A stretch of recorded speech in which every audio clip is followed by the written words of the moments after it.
এই যে এই ব্রাইডাল শ্যুটটা দেখছো, এটা কিন্তু ক্যামেরাতে করা কোনো এডিটিং ভিডিও নয়। আজকে আমি তোমাদের সাথে কিছু ইম্পর্টেন্ট কথা শেয়ার করব বলে আসলাম। হ্যালো এভরিওয়ান, আমি মেকআপ আর্টিস্ট সঞ্চিতা। আজকে আমি তোমাদের সাথে আমার পার্সোনাল কিছু এক্সপিরিয়েন্স শেয়ার করব। তোমরা হয়তো অনেকেই আমার সাথে এগ্রি করবে। তো আমাদের প্রফেশনের ক্ষেত্রে আমরা যত প্র্যাকটিস করব আমাদের কাজ তত বেশি ইমপ্রুভ করবে। আর প্র্যাকটিস করার জন্য আমাদের কি করতে হবে? শ্যুট করতে হবে। এবারে শ্যুট মানে আমরা জানি অনেক ইনভেস্টের ব্যাপার। আমাদের অনেকের ক্ষেত্রেই সেটা সব সময় পসিবল হয়ে ওঠে না অনেক বেশি ইনভেস্ট করে শ্যুট করা। তো আজকের মেন বিষয় হলো যেটা আমি তোমাদের সাথে শেয়ার করব, খুব কম খরচে তোমরা কিভাবে শ্যুট করতে পারবে। আমিও এই শ্যুটটা আমার বাড়িতেই করেছি।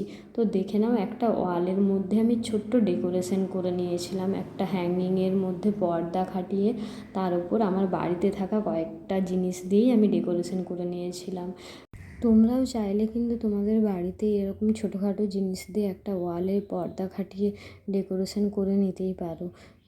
তো খুব বেশি কিছু যে করেছিলাম এমনটা নয়, একটা পর্দা খাটিয়েছিলাম, তার উপরে আমারই ইউজ করা একটা ওড়না আর দুটো ময়ূর পালক। এই ময়ূর পালকগুলো আমি মেলা থেকে কিনে নিয়ে এসেছিলাম, আর এই ফ্লাওয়ারগুলো আমার কাছে ছিল। তোমরাও চাইলে তোমাদের বাড়িতে থাকা এরকম ছোটোখাটো জিনিস দিয়ে তোমাদের মনের মতো করে ডেকোরেশন করতেই পারো। তারপর দেখে নাও পুরো শ্যুটটা আমার এবং ফুল লুকটা কেমন হয়েছিল। অবশ্যই লাইক কমেন্ট শেয়ার করে জানিও। আর আমার এই টিপসটা তোমাদের কেমন লাগলো, কতটা হেল্প হয়েছে তোমরা কিন্তু অবশ্যই জানিও। মেকআপ তো সুন্দর করতেই হবে, তার সঙ্গে নিজের কাজটাকে সবার সামনে সুন্দরভাবে তুলে ধরার জন্য ক্যামেরাতে শ্যুট অবশ্যই করতে হবে স্টুডিওতে। কিন্তু মাঝে মধ্যে তো এইরকম ছোটোখাটো শ্যুট করা যেতেই পারে।